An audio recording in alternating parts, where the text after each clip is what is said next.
Teyvat is a unique world, even more so than you might think, and let me tell you why. It's because of the many nations that have existed. There's never been that one nation, you know, that one hawkish nation that wants everything for themselves, and so they go around invading and trying to colonize their neighbors. But again, so far as we know, this has never happened. I guess you could say Watatsumi Island was that one nation, but really, I mean, we'll talk about it later. From where I stand, there's seemingly never been that one war between nations over the usual suspects like territorial disputes or valuable resources. The lack of colonizers in Teyvat becomes especially ironic when you consider every human in Teyvat only exists because of the efforts of the ultimate colonizer, the realm usurper, the expansion maestro, the domination dynamo, the world master.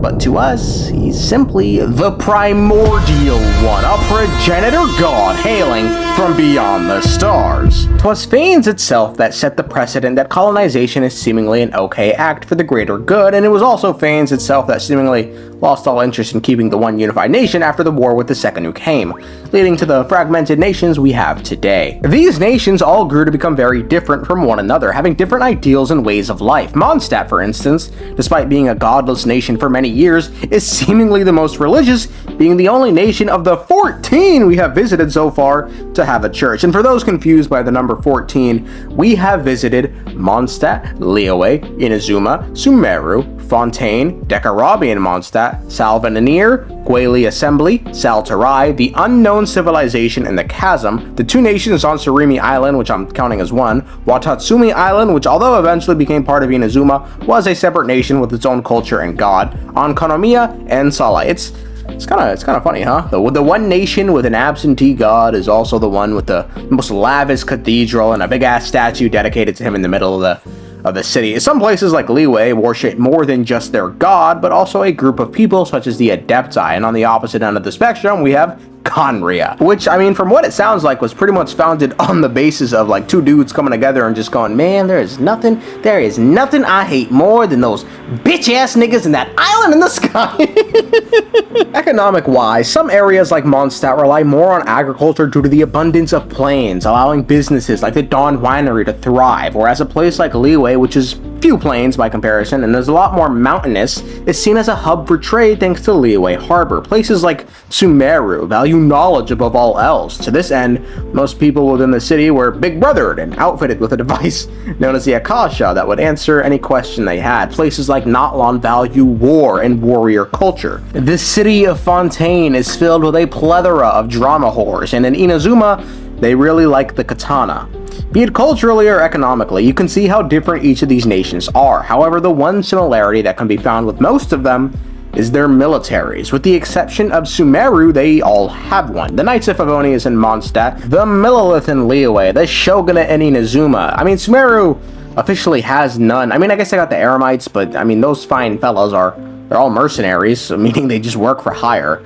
In Fontaine, I mean, take your pick. They got the Maison Gardiege, they got the Marichui's Phantoms, they got the Special Security and Surveillance Force. I mean, they're readying the troops for World War III. Either that, or they're just like, they plan on fighting the prophecy, fighting the flood when it came in, just shooting at them. I mean, either that, or they clearly know something we don't. I don't know why they have so many goddamn... Fontaine's big crime rate. Compton Fontaine. We don't know what's going on in Natlan, but in Snezhnaya, they have the Fatui. Militaries in the nations of Teyvat act both as a military protecting the nation's borders from outside threats such as that of the treasure hoarders and the hilly churls, and are often used as a police force, arresting citizens within the city. But given the vast majority of people within these militaries don't have visions, they're mostly just regular people, which can often lead to situations like Mondstadt, where their military is... in quotes military is in reality just a group of ragtag bunch of bitches who died of like 2 hilly churls. Now, the military in Snezhnaya, however, is poppin'. The Tsaritsa is actively ordering her military to go do stuff, but also ensures that there are no bitches within their ranks. She often hands out delusions, not just to the infamous 11 Fatui Harbingers, but also to other high-ranking members such as Sisson Mages, Maidens, and Agents. Given they are the most powerful military by a rather significant margin, I mean the the bar wasn't really set high by the others, it makes sense then why we see these dudes everywhere. They are the big boss and have the means to impose their will, but with that said, even they haven't gone out and attempted to capture or colonize another nation. The only major incident I could find of a nation actively colonizing another nation for gain was Watatsumi Island. For those unaware of the story, this tragic story, let me fill you in. Once upon a time, Watatsumi Island was a sovereign nation, ruled over by the snake god Orobashi. Things were going well in the nation until two things happened. Orobashi read a book called Before Sun and Moon, causing him to be sentenced to death by Celestia.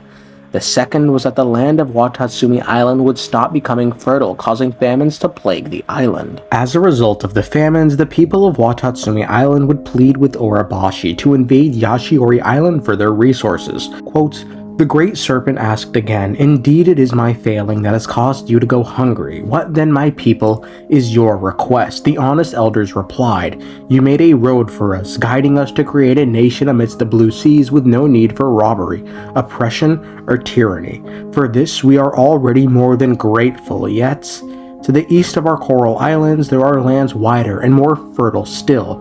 Permit us, great Lord, to set foot upon those islands, and there carve out a dominion for ourselves, that our children after us shall have a glorious past, a future in fullness, and a present without darkness.'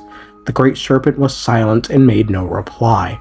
Narukami it was that dominated the eastern islands, possessing great strength in war, and those deities defeated thus were all slain to the last, in accordance with the law of the divine realm. But in the many years that followed, the hungry and diseased people would ask time and again, at last moving the heart of their god. Thus did the great serpent train them to become mighty warriors, who commandeered ships and sea monsters while mastering wave and cloud, leading them in an invasion of the Electro Archon's lands amidst the whistling of whale songs. But the people of the sea knew not that Watatsumi Omikami had embarked upon a violent campaign in which he had no hope of victory, and his purpose was not conquest, but sacrifice. Time and time again, Orobashi refused to invade Yashiori Island, for he knew what awaited him if he moved on the Electro Archon's territory. But eventually, he relented, choosing to sacrifice himself to deal with Celestia's curse and ensure his people live a better life. So did he invade Yashiori Island to capture the resources? You're damn right. But did he invade Yashiori Island because he wanted their resources? Kinda. I mean, he mostly wanted to sacrifice himself in death for his people, but, I mean, he still took the Yashiori Island land, I suppose, but, I mean, for the record, I highly doubt he invades Yashiori Island if Celestia doesn't command that he must die. Regardless, he's about the closest thing we've got to a conqueror, so hats off to him, I suppose. Now, Watatsumi Island going up against all of Inazuma is a bit unfair, but what would have happened if Inazuma fought someone their own size? What if they would have fought against one of the other 7 nations? Who is the strongest of the 7 nations when you factor in not just their military, but also their special races and their gods? I'm excluding Natlan from this list because, I mean, we just don't know enough about them, so clocking in at number 6 is Sumeru, because they have nothing going for them.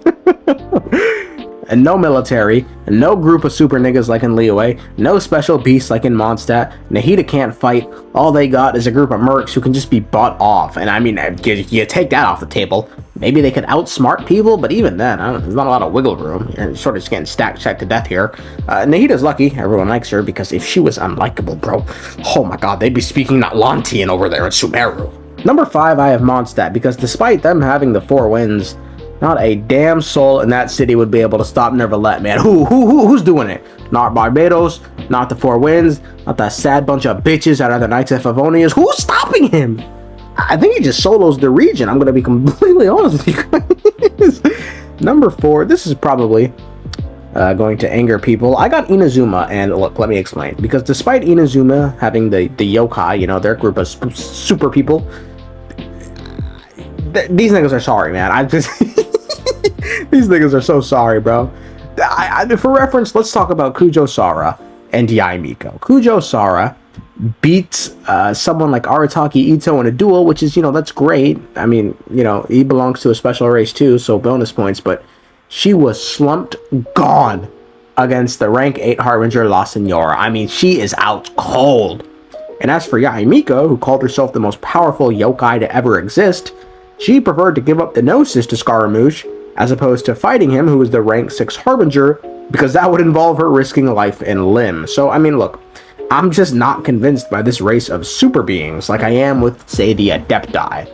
As for the god matchup, Neuvillette, being a fully fledged Hydro Sovereign, should be stronger than a god with no Gnosis, even if that god is A.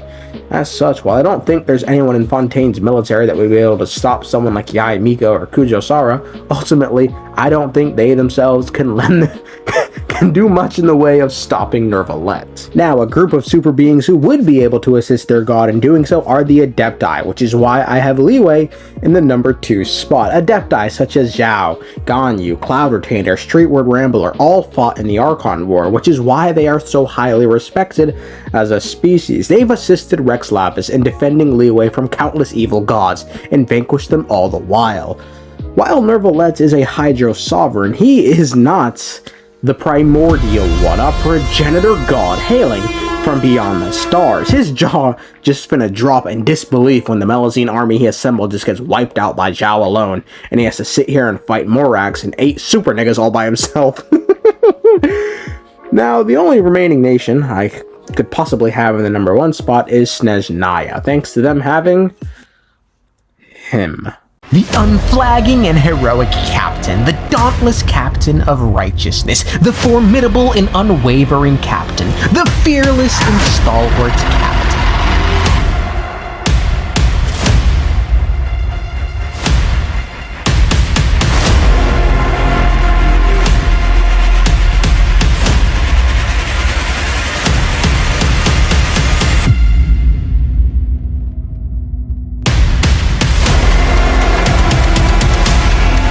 Jokes aside, I mean, they have all the Gnosis. They have by far the most powerful army, and Archon, with their own Gnosis, which we know is a significant power boost, all the Fitsui Harbingers, of which the top 3 have power equal to that of the gods, so they essentially just have 4 gods on their side. I just think they overwhelm every other nation through pure power. Now, with that said, I'm sure this position is bound to change within just 8 months, as I'm sure Natlan and the Pyro Archon are really going to give the other nations a run for their money when it comes to the topic of war.